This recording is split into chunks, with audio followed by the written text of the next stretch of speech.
Assalamualaikum warahmatullahi wabarakatuh. Innal hamdalillah nahmaduhu wa nasta'inuhu wa nastaghfiruh wa na'udzu billahi min shururi anfusina wa min sayyiati a'malina. Man yahdihillahu fala mudilla lahu wa man yudlil fala hadiya lahu. وأشهد أن لا إله إلا الله وحده لا شريك له وأشهد أن محمدا عبده ورسوله لا نبي بعده وبعد. إخواني في الله أعزنا الله وإياكم. Kita masih membahas terkait dengan adab-adab ukhuwah. Terakhir kita membahas adab ukhuwah yang ke-27, yaitu berusaha memberikan manfaat kepada saudaranya. Berusaha memberikan manfaat kepada saudaranya.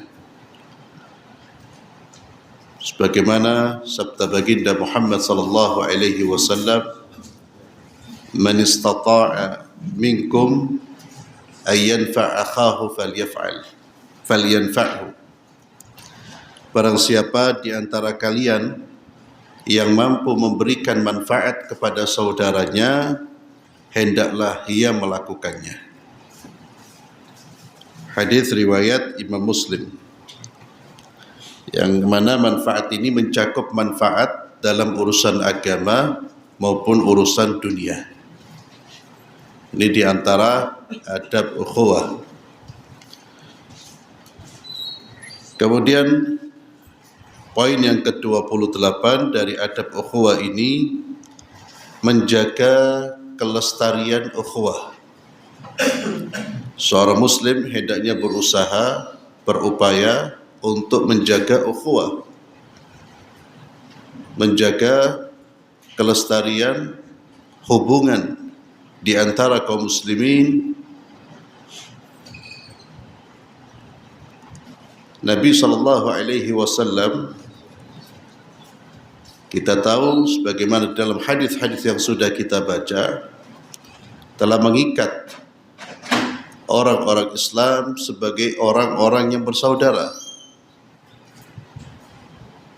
Dengan ikatan Islam, dengan ikatan iman, al-muslim akhul muslim, la yadhlimuhu wa la yakhdhuluhu. Ketika Nabi sallallahu alaihi wasallam menegaskan bahwa seorang muslim saudara bagi muslim yang lainnya, lalu setelah itu beliau melarang kita melakukan hal-hal yang bisa merusak ukhuwah. Dan ini beberapa hadis sudah kita baca pada pertemuan-pertemuan yang lalu. Kita tidak boleh menzalimi, membiarkan dia terzalimi, tidak boleh berdusta, tidak boleh khitbah di atas khitbahnya dia, jual beli di atas jual belinya dia, dan seterusnya. Semua hal yang bisa merusak ukhuwah di antara kaum muslimin. Makna menjaga kelestarian ukhuwah adalah melestarikan persaudaraan dengannya, menjaga dan merawatnya dengan cara meninggalkan kemaksiatan semaksimal mungkin. Jadi kemaksiatan itu dapat memisahkan antara dua orang mukmin yang bersaudara dan saling mencintai. Maka yang bisa merusak ukhuwah adalah perbuatan maksiat secara umum, maksiat apapun. Yang kedua, secara khusus perbuatan-perbuatan zalim terhadap saudaranya. Tapi secara umum perbuatan maksiat itu bisa merusak hubungan persaudaraan. Hal itu dikarenakan buruknya maksiat yakni maksiat itu berdampak buruk, di antaranya bisa merusak hubungan di antara dua orang, sebagaimana sabda Rasulullah sallallahu alaihi wasallam, "Ma tawadda ithnani fillah fayufarriqu bainahuma illa bidhanbin yuhdithuhu ahaduhuma." Tidaklah dua orang saling mencintai karena Allah lalu keduanya terpisah, melainkan karena dosa yang dilakukan salah satu dari keduanya. Betapa banyak persahabatan yang kandas dan rusak disebabkan maksiat. Sebab roh-roh itu ibarat tentara yang telah dipersiapkan. Selama salah seorang dari dua sahabat tidak bertakwa, niscaya kawan yang bertakwa pasti akan membencinya suatu saat nanti jika ia tetap mempertahankan maksiatnya. Maka maksiat itu dapat merusak ukhuwah. Dan hadis yang baru kita baca yang diriwayatkan oleh Imam Ahmad dari Abdullah bin Umar ini juga bisa menjadi faktor yang bisa kita perhitungkan atau yang kita lihat ketika ada persahabatan, termasuk hubungan rumah tangga yang awalnya baik menjadi tidak baik. Bisa jadi faktornya adalah kemaksiatan, kedurhakaan kepada Allah yang berimbas pada retaknya bahkan terputusnya hubungan. Maka di antara sarana kita menjaga, merawat hubungan apapun itu, hubungan kekerabatan, hubungan persaudaraan, termasuk hubungan dalam rumah tangga, adalah menjaga ketakwaan kepada Allah Subhanahu wa taala. Masing-masing harus menjaga takwa kepada Allah Subhanahu wa taala. Maka Nabi sallallahu alaihi wasallam menegaskan dua orang yang saling mencintai karena Allah bisa terpisah karena dosa yang dilakukan oleh salah satu dari keduanya. Ini diantara syu'mul maksiyah, dampak buruk dari perbuatan maksiat kepada Allah Subhanahu wa ta'ala. Kemudian yang ke-29, menjaga perasaan saudaranya. Menjaga perasaan saudaranya. Ini diantara adab-adab ukhuwah. Hendaknya menjaga perasaan saudaranya dan tidak menyakitinya, baik dengan perkataan maupun perbuatan, meskipun tanpa dia sengaja. Artinya kalau seseorang melakukan sesuatu atau mengucapkan sesuatu yang mengusik atau yang membuat seseorang itu sedih atau kecewa, membuat saudaranya sedih atau kecewa, maka hendaknya dia meminta maaf kalau dia melakukannya tanpa sengaja. Apalagi jika dia melakukannya dengan sengaja. Bahkan selayaknya kita harus berhati-hati dan menjaga jangan sampai hal itu terjadi. Ini diantara kejujuran ukhuwah, orang itu betul-betul menjaga tindakan dan perbuatannya jangan sampai melukai perasaan saudaranya. Betapa banyak seorang yang mengucapkan perkataan di hadapan saudaranya tanpa ada maksud buruk sedikit pun. Namun akhirnya kata-kata itu difahami tidak sebagaimana yang dimaksud hingga mengakibatkan rusaknya hubungan antara keduanya. Oleh karena itu Allah Azza wa Jalla berfirman di dalam surat Al-Isra ayat 53, A'udzubillahi minasyaitonir rajim, wa qul li'ibadi yaqulu allati hiya ahsan. Inna syaitana yanzaghu bainahum, inna syaitana kana lil insani aduwwan mubina.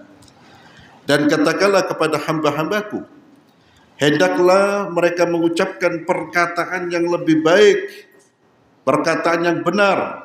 Sungguh syaitan itu selalu menimbulkan perselisihan di antara mereka. Siapa yang senang dengan perselisihan? Syaitan.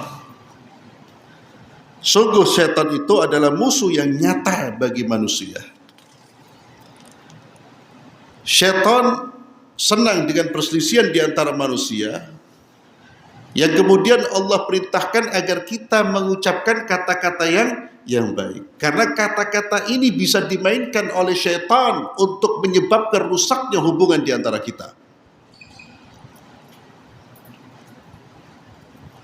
Wa qul li ibadi yaqulu allati hiya ahsan.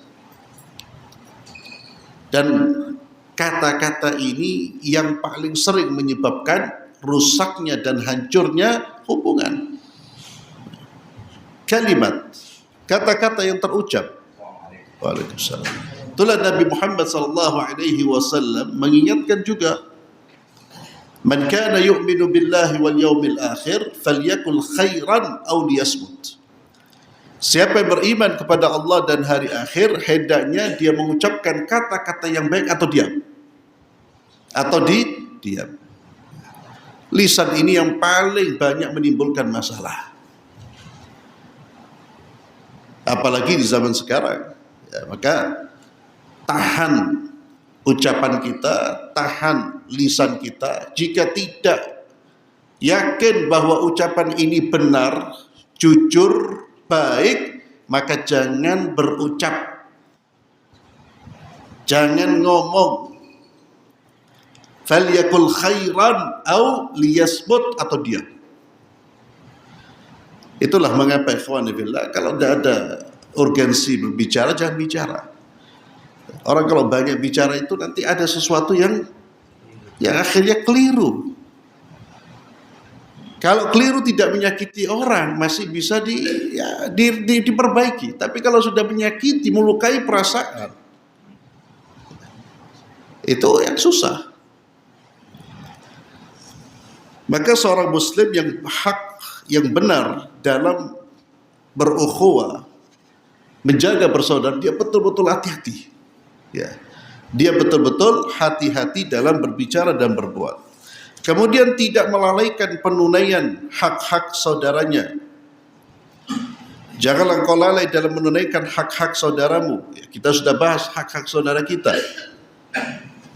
Banyak hak-hak saudara kita sebagaimana disebutkan di dalam hadis-hadis Nabi Muhammad sallallahu alaihi wasallam. Hakul muslim 'alal muslim sittun, ya.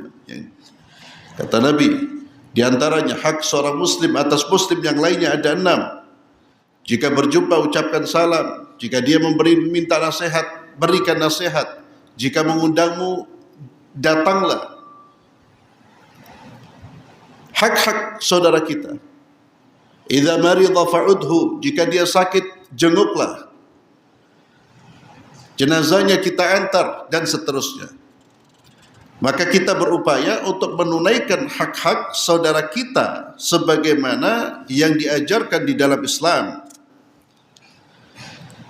Janganlah engkau lalai dalam menunaikan hak-hak saudaramu atas dirimu. Jangan bersandar pada rasa cinta kalian berdua. Dan dengan bersandar pada rasa cinta kalian berdua. Ya. Janganlah engkau lalai dalam menunaikan hak-hak saudaramu atas dirimu dengan bersandar pada rasa cinta kalian berdua. Imam Syafi'i rahimahullah berkata, janganlah kau lalai dalam menunaikan hak-hak saudaramu dengan bersandar pada rasa cinta kepadanya. Bahkan sudah selayaknya kau bersungguh-sungguh dalam menunaikan hak-hak saudaramu tanpa melalaikannya guna menjaga kelanggengan cinta dan semakin menguatkannya. Ikhwani fillah azallahu ayyakum, terkadang seseorang tidak menjalankan hak-hak persaudaraan ini karena rasa cinta. Sehingga terkadang dia tidak mengingatkan saudaranya atas kesalahan. Tidak menegur saudaranya atas kesalahan yang dia lakukan. Kenapa? Takut dia tersinggung. Nah, tidak boleh menyinggung seseorang. Namun itu bukan dalam konteks amar ma'ruf nahi mungkar, dalam konteks dakwah. Dakwah amar ma'ruf nahi mungkar itu bagian dari apa? Kewajiban kita terhadap saudara kita. Selama kita ketika beramar ma'ruf nahi mungkar, berdakwah, kita menggunakan adab-adab, kita menggunakan cara-cara yang baik dan benar.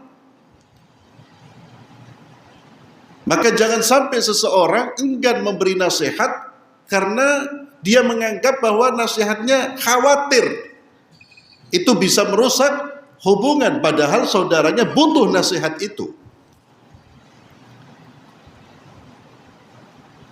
Atas nama cinta, saya mencintai saudara saya. Saya tidak ingin merusak, mengganggu, melukai perasaan. Lah ya. Amar ma'ruf nahi munkar, dakwah itu qaulun hasan, perkataan yang baik yang Allah perintahkan. Dan yang dilarang adalah kita mengucapkan kata-kata yang tidak baik. Termasuk dalam berdakwah mengucapkan kata-kata yang tidak baik, kemudian terluka perasaannya, berdosa. Berdosanya bukan dakwanya, tapi caranya. Kita ngajak orang kepada kebaikan dengan cara-cara buruk, ya, dengan memanggil namanya dengan panggilan hewan umpamanya, dengan mengucapkan kata-kata yang tidak baik. Ini yang tidak dibenarkan. Maka jangan sampai kita melalaikan, menunaikan hak-hak saudara kita karena dengan alasan rasa cinta. Sama seperti anak, ya, anak kita tidak bangun subuh, turu tidur, sakno ditangin dia lagi. Benar nggak saknonya ini? Salah. Justru saknonya kalau kita kasihan dengan anak kita, dibangunkan. Walaupun membangunkan anak itu merasa berat. Dia merasa berat, mungkin karena tidurnya agak malam, atau masih nyenyak-nyenyak tidur. Tapi justru rahmat kita, kasih sayang kita terletak pada apa? Memaksa dia untuk sholat, bukan membiarkan dia untuk tidur. Sekalipun tidur itu memang pada saat itu membuat dia nyaman, tapi bisa membahayakan hidupnya. Sama seperti kita bergaul. Maka kalau kita melihat ada kesalahan, kita sampaikan. Yang terpenting adalah menjaga adab berbicara ketika berdakwah. Adab berbicara, sampaikan dengan baik dan benar. Kemudian mengutamakan saudara kita karena Allah, dan ini tingkatan paling tinggi, ikhwani fillah, yang disebut itsar. Tapi mengutamakan dalam urusan duniawi, ini kebaikan yang paling tinggi, puncak dari kebaikan, yaitu itsar. Maknanya adalah engkau lebih mengutamakan saudaramu atas dirimu sendiri, khususnya di saat dia membutuhkan. Allah Azza wa Jalla berfirman, a'udzu billahi minasyaitonir rajim, wa yu'thiruna ala anfusihim walau kana bihim khasasah. Dan mereka mengutamakan orang-orang muhajirin atas dirinya sendiri meskipun mereka juga memerlukan. Ini ayat Allah memuji siapa? Orang-orang Ansar, yang mana mereka mengutamakan orang-orang muhajirin. Dan kisah yang menakjubkan di zaman Rasulullah SAW terkait dengan seorang yang datang, tamu, dalam kondisi lapar. Dia kemudian dijamu oleh sahabat Nabi, yang mana sahabat tersebut sebetulnya dia butuh makan, tapi dia tahan untuk dirinya, untuk keluarganya, dia utamakan orang lain. Tentunya ini dia mengutamakan selama tidak sampai membuat keluarganya kelaparan atau sampai mati, tidak. Tapi pada saat itu dia mampu menanggung rasa lapar. Allah puji. Disebutkan oleh Nabi, Allah kagum, ajib Allah dengan perbuatan ini. Itsar, ikhwani fillah. Jika engkau tidak mampu mengutamakannya atas dirimu, maka sertakanlah ia bersamamu dalam kebaikan, sebagaimana kau suka apabila dirimu berada dalam kebaikan. Kalau tidak mampu mengutamakan, ya sertakan, ikutkan dia. Hadzal akh. Dan ithar ini ikhwani fillah memang berat. Tapi bisa kita mulai, bisa kita amalkan dalam perkara-perkara yang kecil. Contohnya apa? Ada suguhan, yukulan, ya, ada apa? Kroket, gedang goreng di luar. Antum tahu kalau saya ambil, saudara saya tidak dapat. Di situ belajar, Pak. Gedang goreng, ithar gedang goreng aja.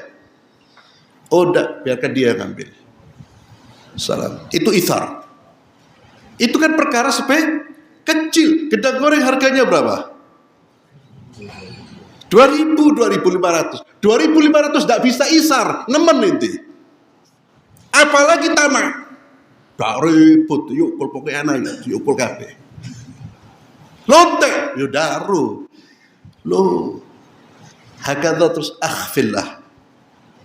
Isar. Kalau kita isar seperti sahabat, saya kira tidak mampu, Pak. Berat, Pak. Bukan tidak mampu.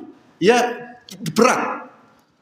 Ithar seperti kelasnya sahabat Nabi, sampai menahan lapar untuk saudaranya. Ya Allah. Ya itulah kita orang kadang-kadang gedang goreng ada gelem ithar kok. Itu belajar. Ya Allah tinggal sedikit. Oh ada saudara. Bas itu. Itu namanya ithar. Dan itu ithar yang ya akhi. Tapi terkadang orang, na'udzubillah, nas'allallahu alaihi wasallam. Ada jamuan makan kalau bisa diserobot semua sama dia. Inti mau yukul tak peduli. Na'udzubillah. Ya, manusia itu nanti terlihat kalau di hadapan fulus dan makanan, Pak. Itu lihat sejauh mana ketamakannya. Kalau tidak ada apa-apa gini semua ngaku, oh ya akhi, ana mementingkan saudara ana. Tapi pas ada yukulan, ya Allah lali. Pelajaran-pelajaran dalil-dalilnya lali kabeh. Mari warak baru iling lagi. Ithar. Jadi dalam hal-hal sepele ya. Ada jamuan makan. Dak usah lihat ya Allah, oh ini terbatas. Oh masih banyak orang. Pas anak ngambil sedikit. Atau kalau bisa dak ngambil. Yang dimaksud sertakan itu ya berarti anak ngambil sedikit, berarti agar saudara saya bisa dapat sedikit, sama-sama dapat. Itu menyertakan namanya. Itu diantara contoh. Allah puji orang-orang Ansar. Ya, kalau makanya saya katakan antum tahu itharnya sahabat. Itu harta dibagi dua. Ini orang baru datang. Harta sebagian punya, sebagian saya berikan pada Anda. Ya Allah. Didikannya siapa itu? Muhammad SAW. Saya katakan itharnya sahabat kita mungkin masih jauh. Maka biar kita ini pernah ithar dalam kehidupan sehari-hari. Yo, yang kecil-kecil itu ambil bagian agar kita bisa ithar, Pak. Walaupun itu kecil. Tapi kalau gedang goreng saja tidak bisa, ya Allah, jangan lebih dari itu, Pak. Lebih dari itu tambah tidak bisa. Tapi dalam urusan duniawi ya ikhwan, urusan ukhrawi tidak boleh itu dulu. Ada soft di depan kosong, jangan anak ithar, anak mendahulukan saudara saya. Fadhal inti yang di depan. Loh, keliru Anda. Dan itu terkadang yang kita lakukan. Urusan duniawi, udah jangan ada orang mendahului saya. Jangan mengambil bagian lebih dari saya. Tak sekut sana anak. Urusan duniawi. Tapi urusan ukhrawi, fadhal inti, tidak apa-apa di depan. Anak duduk di belakang aja. Lah ya akhi. Urusan duniawi tidak ada. Fadhal itu. Ente ambil. Urusan ukhrawi la fastabiqul khairat wasari'u ila maghfiratin min rabbikum. Berlomba-lomba. Jangan, ana harus lebih utama. Maka ikhwani fillah, ithar itu yang disebut dengan apa tadi? Ithar. Dan itu puncak dari kebaikan, yakni sampai orang mendahulukan saudaranya. Dan kalau kita baca di biografinya para salafus saleh, ini banyak kita temukan. Ya mereka orang-orang hebat. Ya. Salafus saleh orang-orang hebat. Baik dalam semua aspek, dan itu yang patut kita contoh. Dan sering-sering saya ucapkan, memang mencontoh mereka tidak harus persis. Berat. Persis itu berat. Tapi melakukan apa yang mereka lakukan walaupun sifatnya masih ya kelas-kelas menengah ke bawah lah. Itu dalam perkara-perkara. Tapi setidaknya kita melakukan. Wa yu'thiruna ala anfusihim walau kana bihim khasasah. Membagi harta menjadi dua itu tidak mudah ya kawan. Ya, mudah. Yang paling susah bagi manusia itu memberikan hartanya kepada orang lain. Kemudian yang ke-32, memperhatikan saudaranya. Hendaknya seorang muslim memperhatikan saudaranya dengan menanyakan keadaannya bila ia tidak hadir di masjid atau di tempat kerjanya. Engkau harus memperhatikan keadaannya dan mengunjunginya karena Allah mungkin ia memerlukan bantuannya.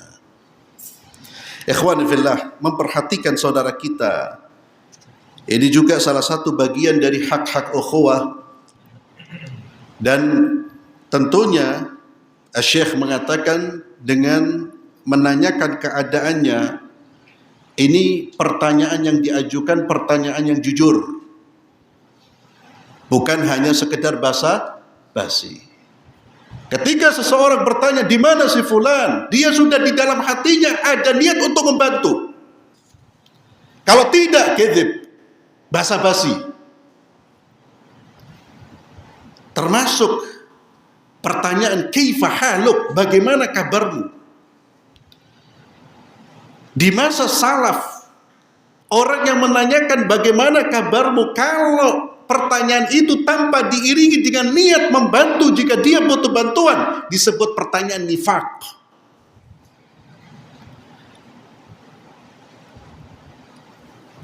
Jadi pertanyaan kita, ucapan kita itu jangan sampai hanya lip service, Pak.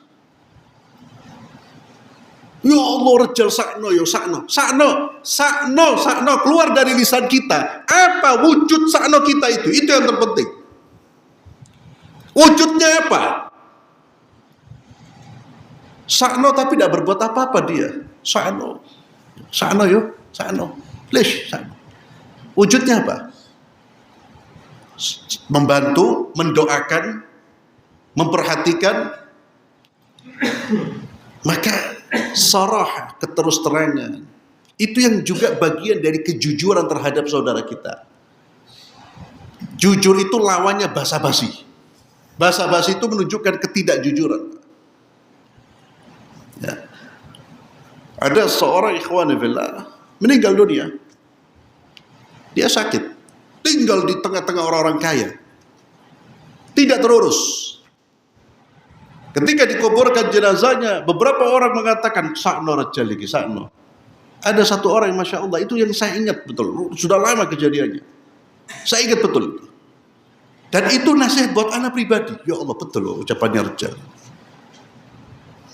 Ketika ada yang ngomong sakno, langsung tegur. Sakno, inti sakno apa? Ini orang hidup tengah-tengah kalian, tidak terurus. Tidak terurus orang ini. Anda tahu sendiri keadaannya, dan kalian tahu, kalian diam. Jangan bilang sakno, sekut. Menengkape. Betul, Pak. Harus seperti itu. Ya mungkin ada orang bantu, tapi jelas keadaannya sengsara. Bukan hidup di tengah-tengah hutan dia. Ada orang-orang tahu. Sya'no, kasihan. Maka ada ucapan apa? Jangan berbicara tentang kepedulian sosial, tapi bertindaklah dengan kepedulian sosial. Jangan hanya bicara. Kalau kalam itu semua orang bisa. Hatta bukhala, orang yang medit, bakhil, itu kalau ngomong, seolah-olah dia paling dermawan. Padahal gak ada apa-apa. Maka ikhwani fillah, memperhatikan di sini betul-betul memang dari ketulusan. Yang membantu itu sesuai dengan kemampuan. Kalau kita sama-sama tidak bisa membantu, minimal ya akhi, doakan dia. Mendoakan. Jangan sampai kita lihat ada orang membutuhkan, kita memang tidak bisa membantu karena kita juga dalam kondisi yang tidak mampu membantu. Namun kejujuran itu terlihat dari mana? Doa yang kita panjatkan untuk saudara kita. Apalagi dia tidak mendengar doa kita. Itu kejujuran luar biasa. Ya Allah, angkat penyakitnya si fulan. Ya, dalam sujud kita. Itu cara kita, Pak, memperhatikan saudara kita. Jadi jangan hanya sekedar tanya tapi hatinya kosong. Akhirnya menjadi basa-basi. Dalam Islam itu basa-basi tidak dibenarkan, Pak. Jangan suka basa-basi. Makanya kalau antum tidak mau membantu dan tidak punya keinginan membantu, wis dah takok, kaifa haluka, apa kabarmu? Kabarmu ya apa? Oh ya Allah, ana ada masalah gini-gini. Oh ya wis ma'asalamah. Khair insyaallah, tinggal. Maka sampai dikatakan seperti itu. Ikhwani fillah, memperhatikan ini kalau kita tidak mampu doa, Pak. Doa. Doa itu salah satu silah, senjata bagi orang beriman. Doakan saudara kita. Termasuk kita mendoakan saudara-saudara kita yang belum dapat hidayah. Doakan mereka. Allah yahdi. Semoga Allah memberikan hidayah. Semoga Allah mengembalikan ke jalan yang benar. Itu diantara bentuk kepedulian kita terhadap saudara kita.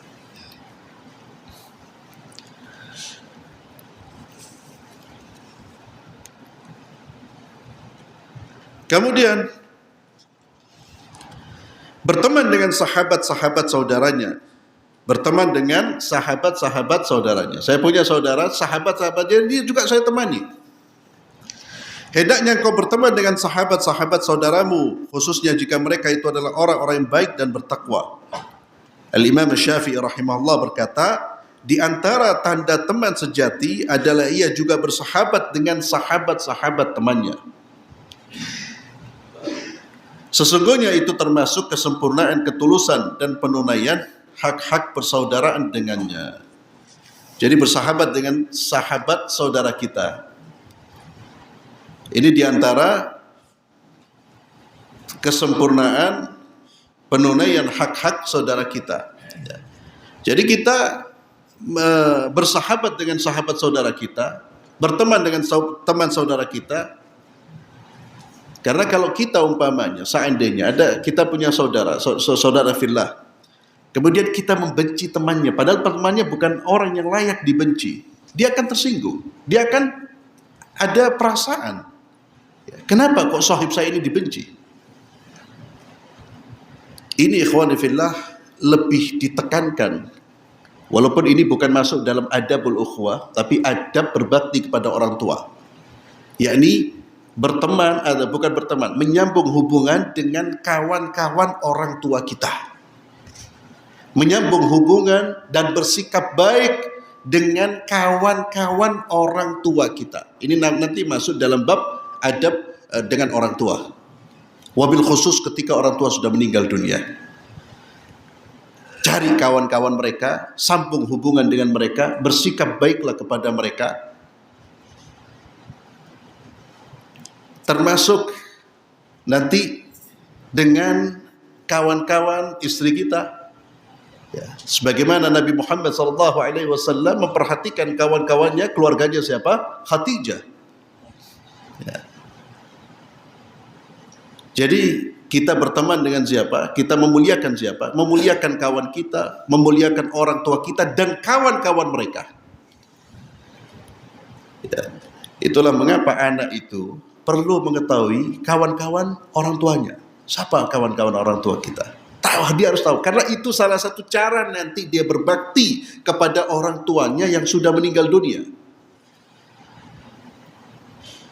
Kemudian yang ke-34, memaafkan kesalahan saudaranya. Memaafkan kesalahan saudaranya. Hendaknya engkau memaafkan kesalahan dan kekeliruan saudaramu jika itu perkara yang kecil atau perkara yang sepele. Engkau pun memaafkannya jika ia bersalah terhadapmu. Al-Imam Syafi'i rahimahullah mengatakan, di antara ketulusan dalam persaudaraan adalah menerima kekurangannya dan menutupinya serta memaafkan kesalahannya.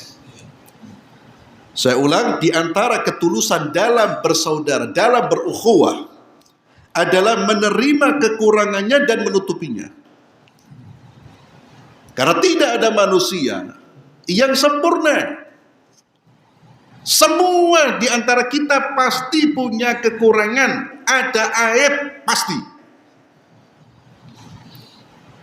Semua di antara kita. Maka jangan pernah mencari orang, kawan yang tidak ada kekurangannya. Kalau kita mencari kawan yang tidak ada kekurangannya, kita mencari sesuatu yang mustahil. Atau kita hendaknya berkawan dengan malaikat. Tidak mungkin. Dalam pengertian perkawanan dengan manusia. Diterima kekurangannya. Dan ditutupi aibnya. Menutupi aib, kita melihat aib saudara kita, jangan diumbar keluar.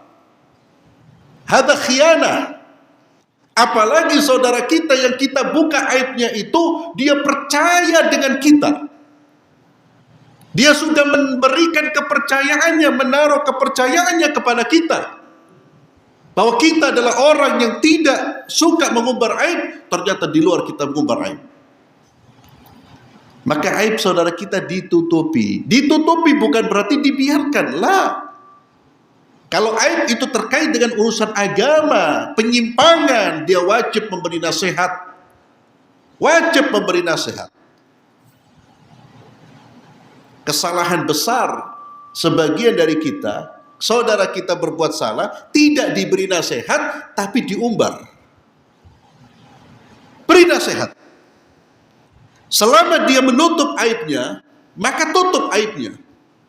Itu yang disebutkan oleh Nabi Muhammad SAW. Man satara musliman, satarahullahu yawmal qiyamah. Siapa yang menutup aib saudaranya, Allah akan tutup aibnya pada hari kiamat. Siapa yang membongkar aibnya, Allah akan bongkar. Bahkan di dalam hadis yang sahih, orang yang membongkar aib saudaranya, Allah akan bongkar aibnya. Sekalipun dia berada di tengah-tengah rumahnya, tidak keluar-keluar, Allah akan buka. Jangan suka buka aib. Atau menceritakan kemaksiatan seseorang, yang kemaksiatan itu dia tutupi tentunya. Tapi kalau kemaksiatan diumbar, ya berarti itu bukan aib bagi dia. Itu kebanggaan. Maka kata Imam Syafi'i rahimahullah, di antara ketulusan persaudaraan, dan ini karena berat Pak, tapi mudah bagi orang-orang yang tulus.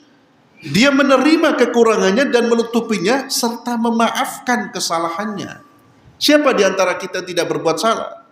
Apalagi kita hidup. Kadang-kadang lisan ini keprocut, ya. Keprocut apa? Keceplosan. Ngomong sesuatu yuk, tak enak. Maafkan. Maafkan. Apalagi orang yang bersangkutan minta maaf. Ya. Orang yang bersangkutan sudah minta maaf, tidak ada maaf bagimu. Ya salah, sinetron. Ya, tidak ada maaf bagimu. Leshada. Ya. Allah Azza wa Jalla ikhwani fillah yang punya segala-galanya memaafkan kita ya. Allah yang punya segala-galanya. Dan Allah itu diperlakukan dengan hambanya dengan perlakuan yang tidak layak, diperlakukan dengan kemaksiatan, kedurhakaan. Berapa kali kita durhaka kepada Allah dengan nikmatnya Allah. Kita durhaka dengan Allah dengan nikmatnya Allah. Itu kurang apa galil adabnya kita ini Pak. Orang yang bermaksiat itu dia kurang ajar dengan siapa? Allah. Karena dia bermaksiat dengan nikmatnya Allah. Apa yang Allah lakukan? Allah tutup pintu maaf, Allah tutup pintu taubat, masih diberi nikmat, dibuka pintu taubat, kita bertaubat terima oleh Allah. Kembali lagi taubat lagi diterima oleh Allah. Selama ketika kita bertobat, kita memenuhi syarat-syaratnya. Makna ucapan beliau, menerima kekurangannya adalah menerima dengan segala kekurangan dan cacat yang terdapat pada diri saudaranya, serta bersungguh-sungguh untuk memperbaikinya. Jika hal itu terkait dengan urusan agama, atau hal-hal yang memang bisa merugikan dia, dia berupaya untuk memperbaiki. Jadi memperbaiki, meluruskan tanpa menyebarluaskan. Oh si fulan melakukan ini, didatangi di rumahnya, ya fulan ya akhi. Ya. Maka tidak benar ikhwani fillah ketika melihat saudara kita berbuat salah lalu kita sudah ngomong kemana-mana. Wah si fulan tidak diberi nasihat, tidak disentuh dengan nasihat. Makna ucapan beliau menutupi kekurangannya dan bersungguh-sungguh menyempurnakan kekurangannya dan memperbaiki cacatnya. Makna ucapan beliau, yakni ucapan Imam Syafi'i, memaafkan kesalahannya dalam menerima uzur atau alasan yang ia kemukakan serta memaafkan kesalahan dan kekeliruannya. Terimalah uzurnya. Oh ya Allah, anak kemarin ngomong karena gini, terima sudah. Dia jujur, alhamdulillah. Kalau tidak jujur mungkin ada sesuatu yang memang dia harus tutupi. Khalas. Kemudian yang ke-35, berterus terang kepada saudaranya dan sahabatnya. Hendaknya engkau berterus terang kepada saudaramu dan sahabatnya dalam setiap urusan serta bersikap ramah dan tidak memberatkannya. Imam Syafi'i rahimahullah berkata, bukanlah saudaramu jika engkau terpaksa berpura-pura di hadapannya. Bukanlah saudaramu jika engkau terpaksa berpura-pura di hadapannya. Tidak pantas kau berpura-pura dalam muamalah dengannya, yakni menggunakan bahasa basi dalam berkata-kata. Ini bukanlah tanda persaudaraan yang tulus. Jadi sudah kita ingatkan. Jangan menggunakan kata bahasa kelas. Dan ikhwani fillah juga termasuk kalau sampai seandainya kita ini terus berpura-pura, itu artinya ada sesuatu dalam diri kita dan kita merasa bahwa kita belum dipercaya oleh orang lain. Maka hindari apapun sikap basa-basi. Basa-basi itu boleh kecuali dalam kondisi apa? Kondisi seseorang terancam keselamatannya, terancam nyawanya, maka seorang boleh berbahasa basi. Ya. Ada orang zalim yang sangat kejam, zalimnya luar biasa. Lalu dia menunjukkan rasa suka. Itu bahasa basi. Ya. Diperbolehkan. Yang mana dia khawatir kalau tidak bersikap seperti itu habis dia. Dianya habis atau keluarganya dihabisi. Tapi dengan persaudara-saudara kita jangan banyak bahasa basi, ikhwan. Kemudian menjaga keluarga sahabatnya dengan baik saat ia berpergian. Ini diantara ketulusan persaudaraan. Dia perhatikan keluarga kawannya. Apalagi ketika kawannya itu berpergian. Hendaknya kau menjaga keluarga dan anak-anak sahabatmu itu dengan baik ketika ia tidak ada atau bepergian. Caranya adalah dengan menanyakan keadaan mereka, memberi nafkah sesuai kemampuan kalau mereka belum diberi nafkah, dan lain sebagainya, sehingga mereka tidak merasa asing dan terabaikan selama kepergiannya. Inilah kebiasaan para salaf rahimahumullah. Hal itu disebabkan ketulusan persaudaraan di antara mereka. Maka keluarga saudara-saudara kita, kawan-kawan kita diperhatikan. Apalagi ikhwan fillah, mereka-mereka yang keluarganya ditinggal ini safar, kita perhatikan, apalagi ditinggal mati. Selama kita bisa memperhatikan, perhatikan. Berikan bantuan yang bisa kita berikan. Kemudian menghadiri pemakaman jenazah saudaranya. Ini diantara hak seorang muslim. Hendaknya engkau melayat jenazah saudaramu yang meninggal dunia dan mengiringinya hingga dikuburkan. Ini merupakan haknya atas dirimu. Hadis tentang itu telah disebutkan pada adab ke-56. Kemudian memintakan ampunan bagi saudaranya. Memintakan ampunan saat saudaranya masih hidup merupakan bukti ketulusan cinta. Begitu pula setelah ia meninggal dunia, baik di sisi kuburnya setelah ia dimakamkan maupun di waktu yang lain. Selain itu juga mendoakan saat engkau mengingatnya. Rasulullah SAW bersabda saat seorang sahabat baru saja dimakamkan, "Istaghfiru li akhikum wasalu lahu tathbit fa innahu al-an yus'al." Mintakan ampunan untuk saudaramu dan mohonlah keteguhan baginya karena sekarang ia ditanya. Ini merupakan dalil yang sangat jelas atas hal ini. Maka dari itu selayaknya seorang mukmin tidak melalaikannya. Memintakan ampunan. Ini pertanyaan buat kita. Berapa kali kita memohonkan ampunan untuk saudara-saudara kita? Ini saudara yang dimaksud tentunya kawannya. Bukan saudara-saudara kandung, apalagi itu. Saudara-saudara yang punya senasab, hubungan senasab, saudara-saudara kita, kawan-kawan kita. Antum ketika mengingat si fulan yang sudah meninggal, apakah terus kemudian antum berdoa kepada Allah? Di situ terlihat ketulusan, rasa cinta, al-hubbu fillah, cinta karena Allah. Antum ingat ketika teringat antum mendoakannya. Atau secara umum kita mendoakan saudara-saudara kita, Allahumma ighfir lil muslimina wal muslimat wal mu'minina wal mu'minat. Secara umum. Ini diantara bukti cinta kita kepada kaum muslimin. Kalau Imam Ahmad rahimahullah, ya, itu mendoakan siapa? Imam Syafi'i. Ya, atau sebaliknya. Mendoakan, namanya disebut fulan.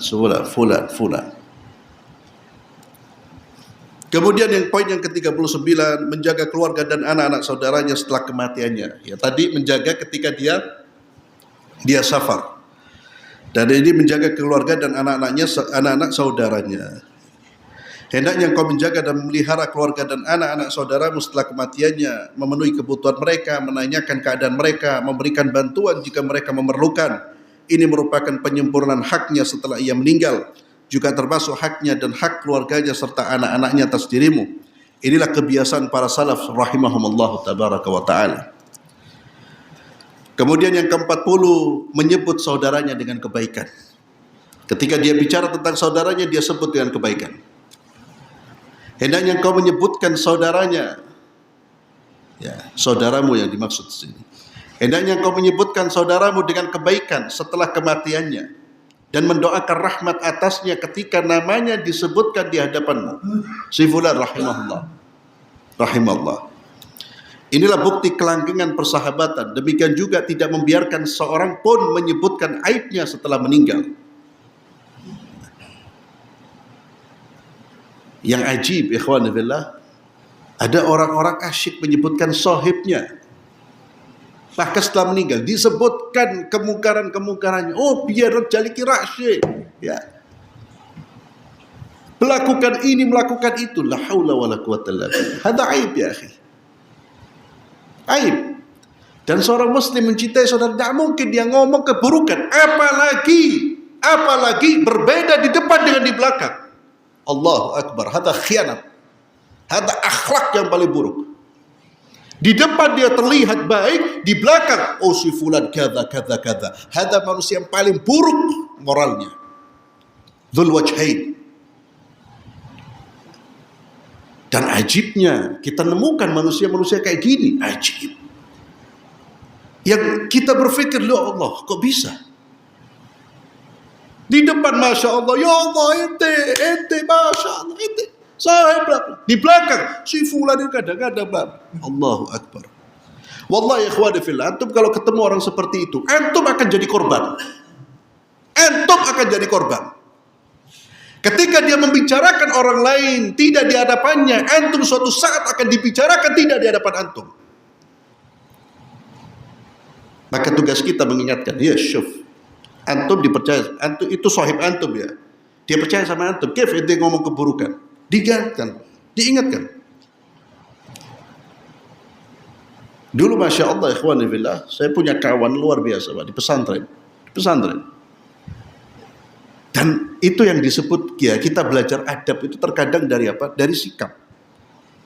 Jadi satu fulan ini Pak, kalau kita sudah ngumpul, lalu ada yang membicarakan kawan kita, langsung di stop. Dan dia mengingatkan, ente orangnya di sini ente bersikap baik, orangnya keluar ente bicara, syada. Akhlak apa ini? Ada masalah datang di si fulan, datang ngobrol sama dia. Bukan ente bicara di hada. Akhlaknya para pengecut, bukan rijal. Rijal tidak seperti itu. Rijal itu bukan ngomong di belakang, rijal ngomong di depan. Apalagi di depan terlihat Masya Allah, di belakang na'udzubillah. Saya bicara demikian ikhwani fillah, banyak kita lihat. Bahkan terkadang kita menjadi korbannya.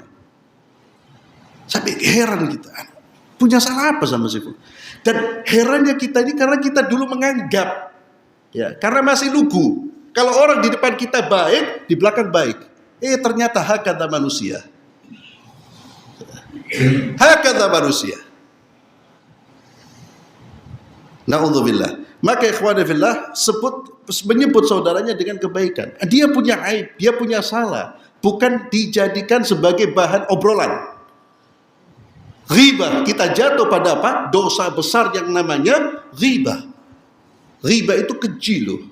Allah katakan apa? Ayuhibbu ahadukum ayyakula lahma akhihi maitan fakarihtumuh. Kemudian yang terakhir dari babul ukhuwah ini menyambung tali silaturahim dengan keluarganya setelah ia meninggal dunia. Sambung keluarga kawan-kawan kita. Hendaknya engkau menyambung tali silaturahim dengan orang-orang yang dia cintai. Ini merupakan bukti kelestarian persahabatan dan termasuk penyempurnaan haknya. Dahulu Rasulullah SAW menyambung tali silaturahim dengan orang-orang yang dicintai oleh Khadijah radhiyallahu anha setelah kematiannya. Kadang-kadang Nabi Muhammad SAW menyembelih seekor kambing kemudian memotong-motong dan membagikannya kepada kawan-kawan Khadijah. Sebagaimana riwayat yang tersebut dalam kitab, sebagaimana diriwayatkan dalam kitab-kitab yang sahih. Ini merupakan bukti kesempurnaan bagi saudara dan sahabat setelah ia meninggalkan dunia ini.